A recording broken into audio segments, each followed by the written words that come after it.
Muy buenos días con todos los presentes. El día de hoy estamos aquí, un grupo de estudiantes de la Universidad Nacional de Chimborazo, compuestos por mi persona, Edwin Alexis Alvarado Uñaiba, Acán, Jocelyn Arevalo, Charfolán Jonathan, Carwa Marlon, Cabezas Anderson y Edison Milbay. La finalidad por la que nos encontramos reunidos aquí es debido a que vamos a realizar una exposición referente a las ecuaciones diferenciales de primer orden y su aplicación en diferentes campos de la vida cotidiana. Somos estudiantes de octavo semestre y el docente a cargo de la asignatura de ecuaciones diferenciales es el doctor Hugo Pombosa. Para empezar, yo quiero hablarles referente a las trayectorias ortogonales con modelos de ecuación. Para ello, nosotros debemos entender qué es una trayectoria ortogonal. Si bien nos dice la definición lo siguiente: una familia de curvas forma un conjunto de trayectorias ortogonales de forma si cada miembro de la primera familia interseca a todo miembro de la segunda familia. En ángulos rectos, las familias mutuamente ortogonales, las rectas tangentes en los puntos de intersección forman un ángulo. ¿Qué nos quiere decir eso? Nosotros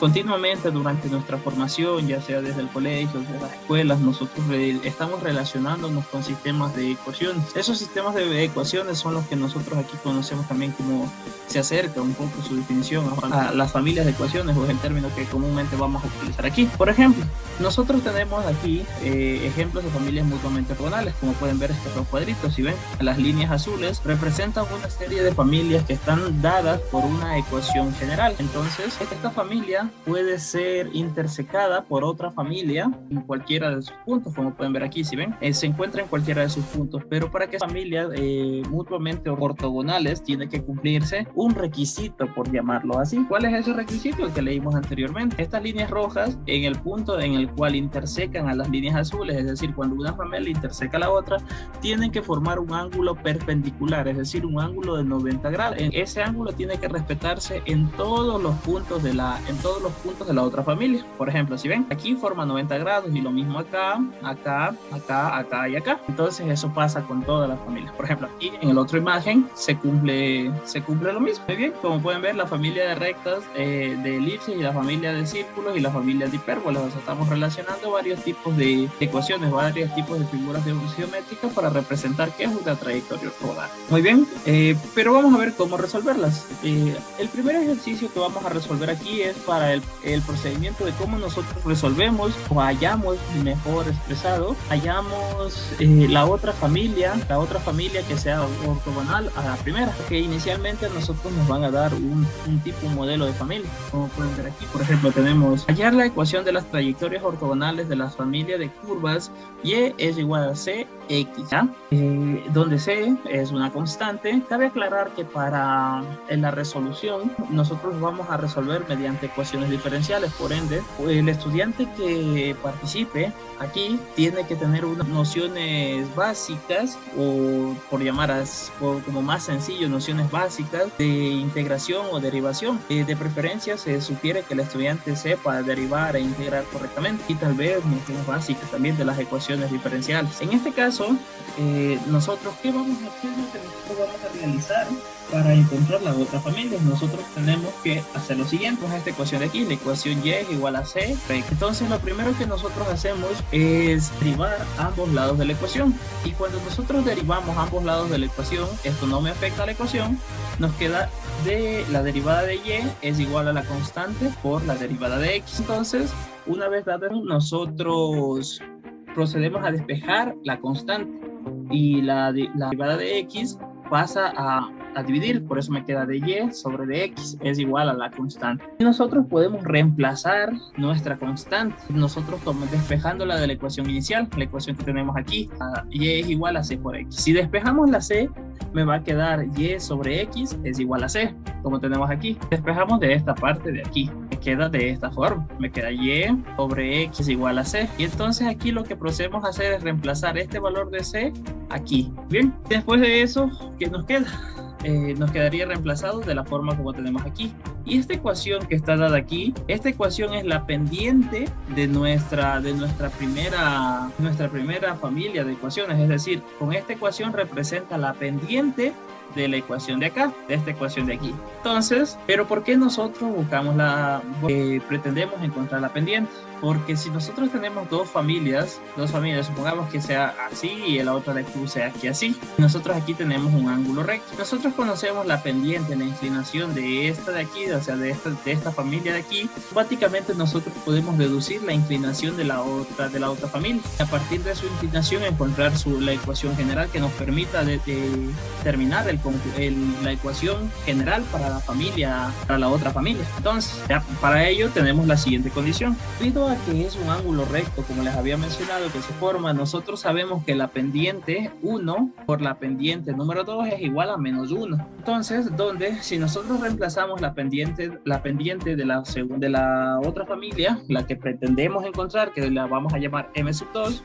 despejada de nuestra primera ecuación, esta ecuación de aquí, va a quedar que m sub 2 es igual a 1 sobre m1, donde este m1 de lo que está multiplicando pasa a dividir. Nos queda de esta forma. Entonces nosotros ya conocemos el valor de m1, que vendría a ser esto de acá. Lo siguiente que procedemos a hacer es a reemplazar. Como pueden observar aquí, si ven, reemplazamos. ¿Qué es lo que acabo de hacer? Nuestra queda de esta forma, si ven, porque si nosotros reemplazamos, daría menos 1 sobre y sobre x. Aplicando una ley de la oreja, nos quedaría menos x sobre y, extremos con extremos y medios con medios. Eso es lo que hemos reemplazado en este punto de aquí. Una vez que tenemos eso, nosotros podemos agrupar las variables x de un lado y las variables y del otro lado, como procedemos a hacer en el siguiente paso, el paso de acá, ¿sí ven? Y tenemos y de x es igual a menos x de y. ¿Cuál es una ecuación un poco más fácil de resolver? Que solo tenemos que integrar a los dos lados de la ecuación y me queda la integral de y es igual a la integral de menos de x. Una vez integrado nos quedaría x al cuadrado sobre 2 más y al cuadrado sobre 2 es igual a Ahora lo que procedemos a hacer es a multiplicar todo por 2 y nos queda x al cuadrado más y al cuadrado es igual a 2 veces la constante, que ya sería una constante de integración numérica. Ese es el procedimiento que nosotros realizamos para resolver este tipo de ejercicios. A continuación les voy a mostrar otro ejemplo. Denme un segundo, por favor. Por ejemplo, este es otro un poco sencillo, similar al que hicimos anteriormente. Nos dice, hallar la ecuación de la familia de trayectorias ortogonales de la familia y es igual a c que multiplica a e por e.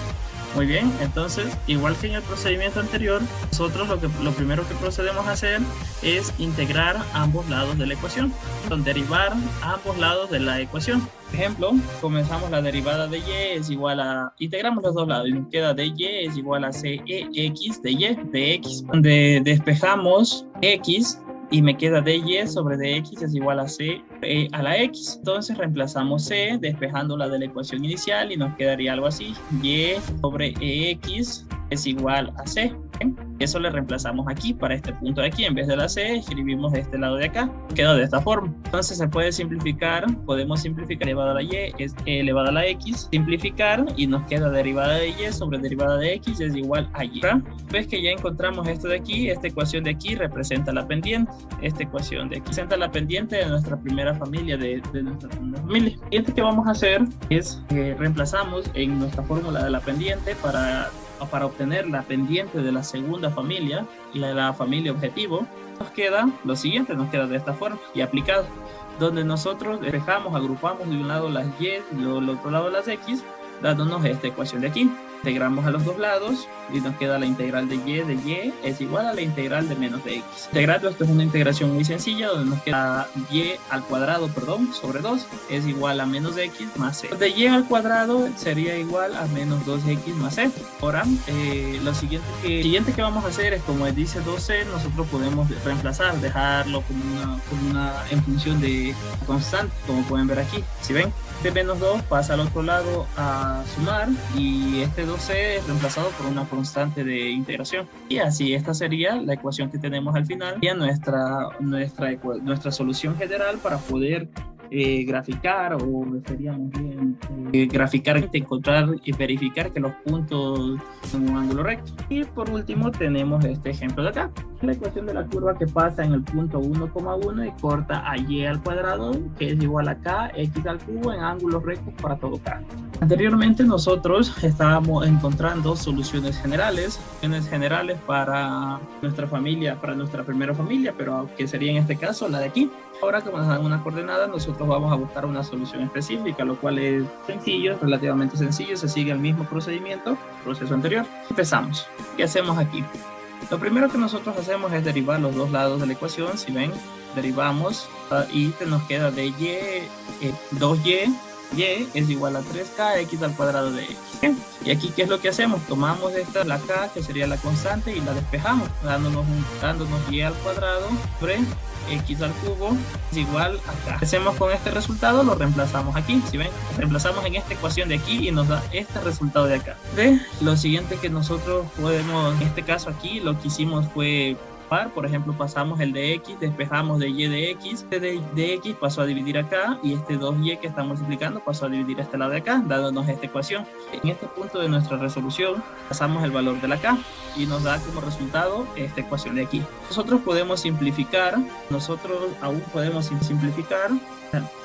esta y con una y de acá y esta x al cuadrado con una x de acá, dándome como resultado que nosotros vemos en la parte inferior.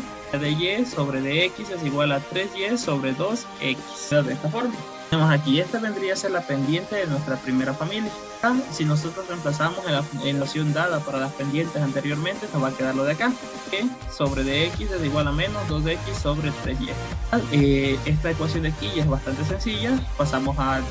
Transponemos los términos, agrupamos en un solo lado de la ecuación y nos da la ecuación de acá abajo. Después de eso integramos los dos lados de la ecuación y resuelta la integral de los dos lados nos da este resultado de acá. 3y cuadrado sobre 2 es igual a menos x cuadrado más c. ¿Qué es lo que nosotros hacemos? Dividiendo lo pasamos a multiplicar y nos queda 3y cuadrado, que es igual a menos 2x cuadrado más 2c, que sería una constante de integración. El siguiente paso a realizar, esta ya podría ser la solución general, o si bien lo estábamos haciendo anteriormente, pero en este caso tenemos para un punto específico, que es cuando x vale 1 y y vale 1. Entonces reemplazamos y en vez de la y ponemos el 1 y en vez de la x también. De la siguiente forma, esto es muy sencillo, sería 3 más 2, pasando este término al otro lado, queda que k es igual a 5. Y para la solución específica, lo único que tendríamos que hacer es, para nuestra solución general, nosotros en vez de la k escribimos el valor de la k específico, y esta sería nuestra ecuación específica.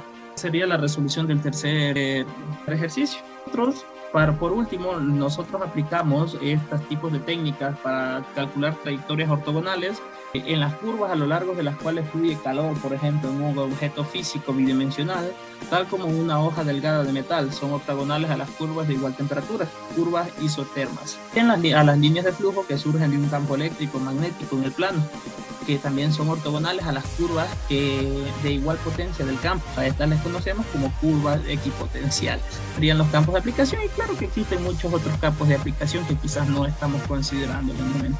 Eso sería toda la exposición de mi parte. A continuación, en las exposiciones vamos a hablar lo que son las aplicaciones de las ecuaciones diferenciales en la mecánica. Como sabemos que la física trata de las investigaciones de las leyes que gobiernan el comportamiento del universo físico, el estudio del universo, de los objetos de nuestro universo, es una rama de la mecánica llamada dinámica, formulada mediante las leyes del motor de Newton, en las cuales nos dice que los objetos que se mueven muy rápido cerca de la velocidad de la luz, en este caso, para este tipo de movimiento, otra versión de las leyes desarrolladas por Einstein y conocida como la mecánica relativista, que en este caso es mecánica más avanzada de lo que hemos nombrado anteriormente, de los movimientos y de los comportamientos de la mecánica. Ya vamos a centrarnos en las leyes de movimiento de Newton, que en este caso son las primeras leyes de la mecánica. La primera ley nos dice que un cuerpo en reposo tiende a permanecer en reposo, mientras que un cuerpo en movimiento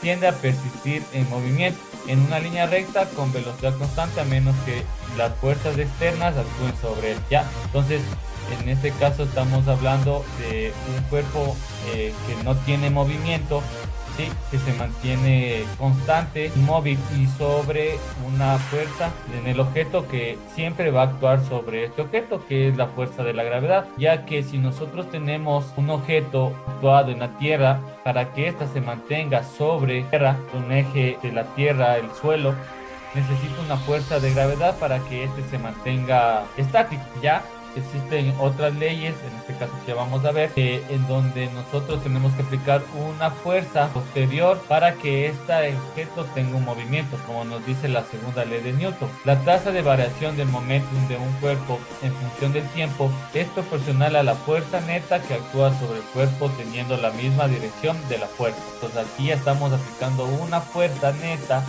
¿ya? Que actúa sobre el cuerpo, en este caso para obtener una fuerza. Por ejemplo, si nosotros estamos actuando un objeto, una fuerza para poderlo mover, ¿sí? Esta fuerza donde nosotros nos estemos dirigiendo el movimiento, a donde estemos dirigiendo esta fuerza, el movimiento se va a mantener en dirección a esa fuerza que nosotros ejerzamos sobre el objeto. Y en este caso, para esta segunda ley, nosotros vamos a aplicar las diferencias para poder aplicar en estas leyes, específicamente en esta segunda ley, en la ley 2 de la de Newton. ¿Ya?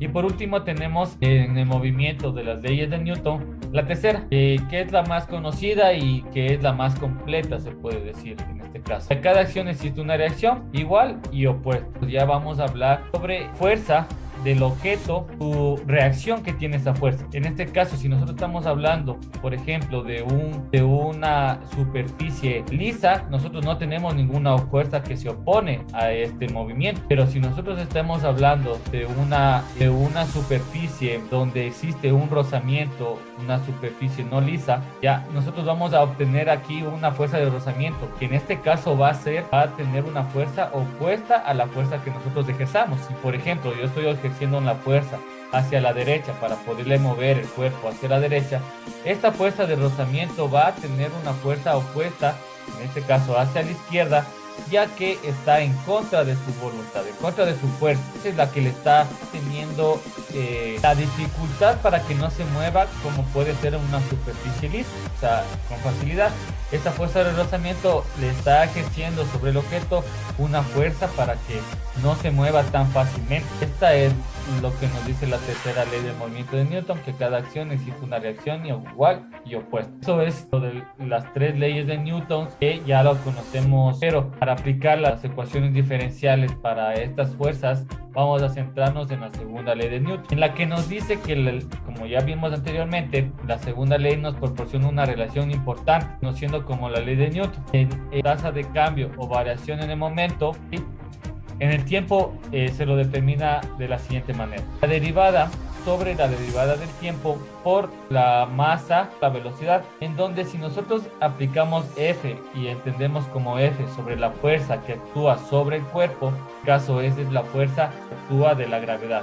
Toda la fuerza que, como lo mencioné anteriormente, la fuerza que le mantiene a este objeto sobre una superficie. Por la que la segunda ley tenemos que la derivada sobre la derivada del tiempo multiplicado por la masa y por la velocidad es proporcional a F, siendo el infinito la proporcionalidad que este objeto, en este caso la proporcionalidad que va a ser igual a esa fuerza que nosotros vamos a ejercer. Como se explica, es una proporcionalidad infinita, es la que nosotros debemos entender. Una fuerza puede ser infinita, un objeto puede ejercer una fuerza infinita a cualquier objeto, ejercer una fuerza infinita a cualquier objeto. Entonces, si nosotros introducimos la constante K, vamos a obtener que la derivada sobre la derivada del tiempo que multiplica a la masa por la velocidad es igual a una constante por la fuerza. Esto ya incluyendo a la constante K. En este caso es la constante de la proporcionalidad, guiando lo que es el infinito por una constante. Vamos a igualarle a una fuerza, que la fuerza puede ser infinita. Y vemos que la fuerza va a ser igual a la masa por la aceleración sobre la constante. Nosotros trabajamos con un sistema KGS, centígrado, gramo y segundo, la constante K viene siendo igual a 1. Por eso, finalmente, nosotros vamos a tener que la fuerza va a ser igual a la masa, la aceleración. Eso es lo que hemos podido resumir, o lo que se puede resumir la segunda ley de Newton. La fuerza es igual a la masa por la aceleración. En este caso, incluyendo ya el cálculo diferencial en la simbología, podemos escribir las leyes de Newton en formas diferentes. Notar que la aceleración puede expresarse como la primera derivada de la velocidad, como la segunda derivada de la velocidad, desplazamiento es. En este caso tenemos que la fuerza es igual a la masa derivada de la velocidad sobre la derivada del tiempo. Aplicando la segunda derivada, vamos a tener que la masa va a ser igual a la derivada segunda, la distancia o del desplazamiento, de la derivada segunda del tiempo elevado al cuadrado. Eso tenemos un ejemplo. Dice que una masa de m gramos cae verticalmente hacia abajo por la influencia de la gravedad, siendo del reposo. Siendo despreciable la resistencia del aire, vamos a establecer la ecuación diferencial y las condiciones asociadas que describen el movimiento y a sostener. Vamos a aplicar un diagrama de cuerpo libre. En este caso aquí tenemos un movimiento en Y y tenemos un movimiento en X, donde nos dice que esta masa cae verticalmente hacia abajo. La masa, en este caso la masa que tenemos aquí, cae verticalmente hacia abajo. Como cae verticalmente, nosotros vamos a tener en cuenta que el tiempo y la velocidad, en este caso, la velocidad sub cero va a ser cero, porque cae saliendo del reposo. O sea, cae sin ninguna velocidad, no tiene influencia, no tiene una velocidad con la que se impulsa este objeto para caer, ya que la gravedad es la única que la impulsa hacia abajo.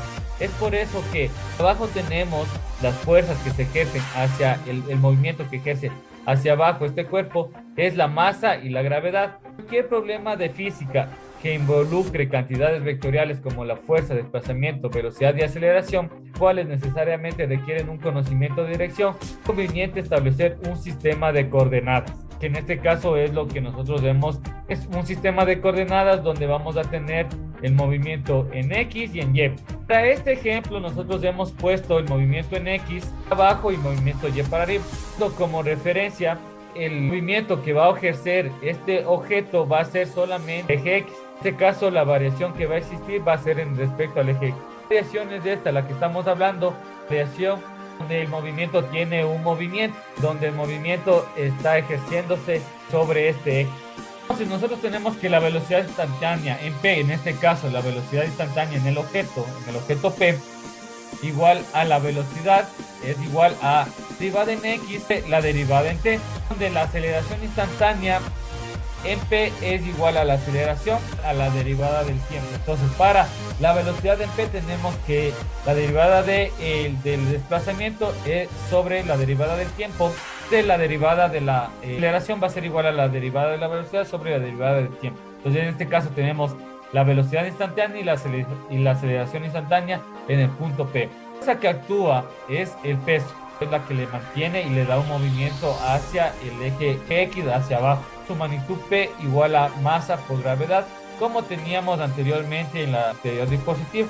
Ley de Newton tenemos que masa derivada de la velocidad sobre la derivada del tiempo, que en este caso sería igual masa por la aceleración, sustituyendo la aceleración instantánea, es que la masa, la derivada de la velocidad por la derivada del tiempo es igual a la masa por la gravedad, en este caso es igual a la fuerza. Esa viene siendo igual a la masa por la gravedad, como lo estamos indicando anteriormente, que la masa cae desde el reposo, como lo dijimos anteriormente, cae desde el reposo, que V es igual a 0, o sea, la velocidad es igual a 0, T es igual a 0.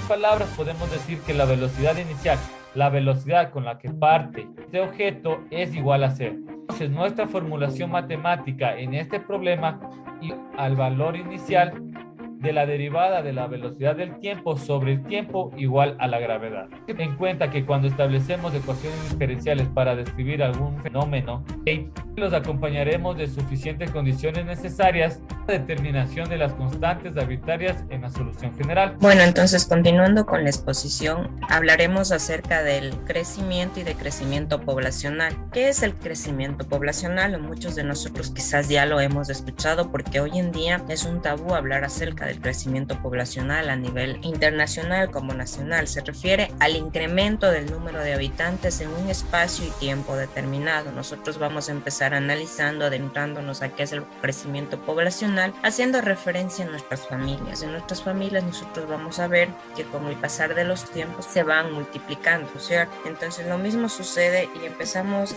desde lo particular, que es un hogar, cómo va creciendo hacia el lugar donde ustedes viven, su provincia, su país. Entonces, ¿cuánto se va generando en un tiempo determinado? El término población se refiere a cualquier tipo de especie, ¿no? Entonces, ¿qué factores están interviniendo en el crecimiento poblacional? Tenemos la natalidad. Hoy en día sabemos, a diario hay nacimientos a nivel nacional y no sería internacional. La mortalidad, así como nacen, otros también mueren. La emigración e inmigración de los habitantes, que es algo que igual desde el año pasado se ha estado dando mucho.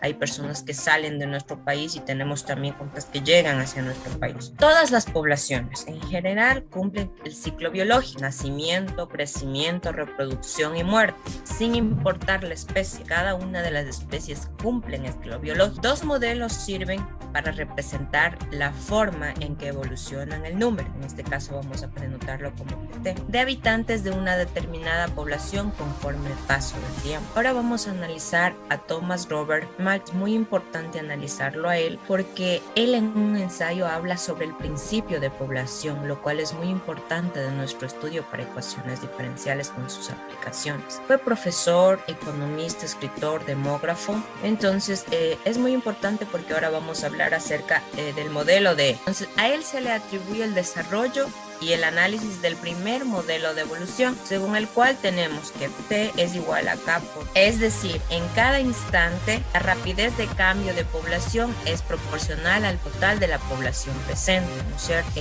¿A qué hacemos diferente a esto? A medida que el tiempo va pasando, a medida que transcurren, si hablamos de otra manera, a medida que van transcurriendo los días, el cambio de población va a ser proporcional al total, a lo general que encontramos. Hablando, por ejemplo, si nosotros estamos analizando una población en Chimborazo, haciendo un ejemplo, que se analizaría ahí dentro, ¿no?, de la provincia, cuántos habitantes hay, cómo está su crecimiento, la natalidad, la mortalidad. Las cifras van a ser porcentuales a lo que va a ser a nivel nacional en Ecuador, ¿no? Por eso hay análisis que se hacen prácticamente en unas provincias y se tiene estimaciones a nivel general. Si denotamos a XT el número de individuos en el tiempo T, la ley de Malthus nos dice que la razón de cambio de la población es proporcional al número de individuos en ese tiempo. Es decir, lo que tenemos a continuación, vemos la diferencia de X con respecto al tiempo va a ser igual a K por XT, donde K tiene que ser mayor que 0.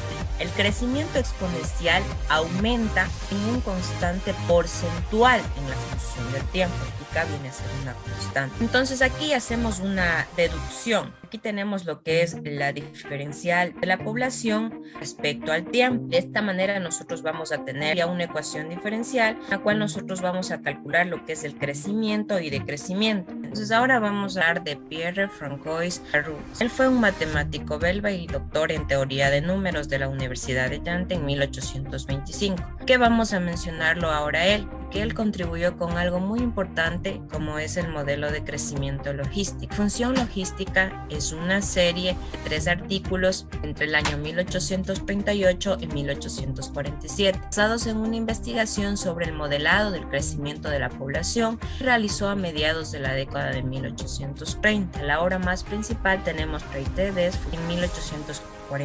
Entonces, ¿de qué se trata el modelo logístico? Introducido por Pierre en 1838, supone que la razón de crecimiento es proporcional conjuntamente tanto a la población misma como a la cantidad faltante para llegar a la máxima población sustentable. Y ya tenemos otro análisis. Nosotros vamos a recordar lo que nos decía anteriormente, ¿no? Hablaba, por ejemplo, yo les decía, si nosotros analizamos en la provincia de Chimborazo cómo va creciendo la población, va a ser un general hacia lo que hay a nivel nacional. Aquí nos habla la misma población, pero como la cantidad faltante para llegar a la máxima población. Entonces, este modelo, el número R, se reconoce como la razón de crecimiento intrínseco. K es la capacidad sustentable, que el máximo valor que puede tener. El valor de R depende solo de la especie considerada, mientras que K va a depender tanto de la especie como del ambiente en donde se va a desarrollar el máximo valor posible en este ambiente. Entonces vamos a ver qué establece la ley logística. Cuando la población es demasiado grande, el modelo de Malthus puede no ser exacto, por lo que recurrimos a otra ley general. Constante B aquí va a ser muy pequeña con A, tal modo que si X no es demasiado grande, estamos hablando de la población, entonces el término menos BX debe tomarse ya que disminuye la tasa de crecimiento. No estamos analizándolo con una población extensa para hablar de ello. Y tenemos la ecuación del crecimiento logístico para determinar. Tenemos un pequeño ejercicio. Se va a analizar todo lo que estábamos viendo. Aquí tenemos, cuando se produce cierto alimento, estima que N es el número de organismos de una cierta clase presente en el paquete. Al cabo de 60 días, el número N, que era el número de organismos, ha aumentado 1000. Sin embargo, el número de organismos de una cierta clase es considerado como el límite saludable. Vamos la interrogante. ¿Los cuántos días después de elaborado vence el alimento? Entonces lo que aquí queremos ver es que ¿cuándo va a ser que vence este alimento? Ahora se preguntarán ¿por qué es tan importante analizar el crecimiento y decrecimiento poblacional? Sabemos que en las etiquetas de todos nuestros productos que utilizamos a diario tenemos la fecha de vencimiento. Muchos de nosotros quizás no ponemos mucho asunto a eso, ¿no? Ni cómo es que lo determinan, simplemente sabemos que hasta tal mes sirve, hasta ahí se puede consumir. ¿Cómo calculan ellos? No es el hecho solamente de coger y decir, a ver, esta leche se caduca en 3 semanas, entonces así al azar yo pongo 3 semanas, yo hago un análisis. Entonces para ello nosotros vamos dentro de este ejercicio a tomar los datos. Tenemos un tiempo 0 y tiempo 40, Q va a ser igual a N, entonces si Q es igual a N, que estamos hablando del número de organismos, va a ser igual en este caso a 1000. ¿Por qué?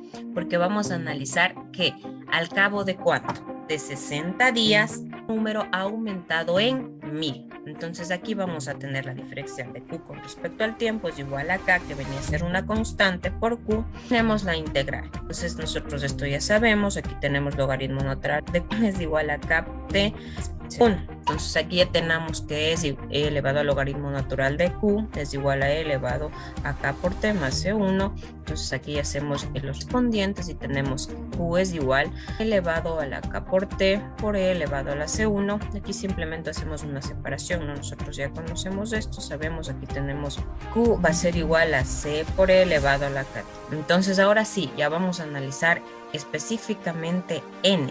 N va a ser igual a C por E elevado a la 0.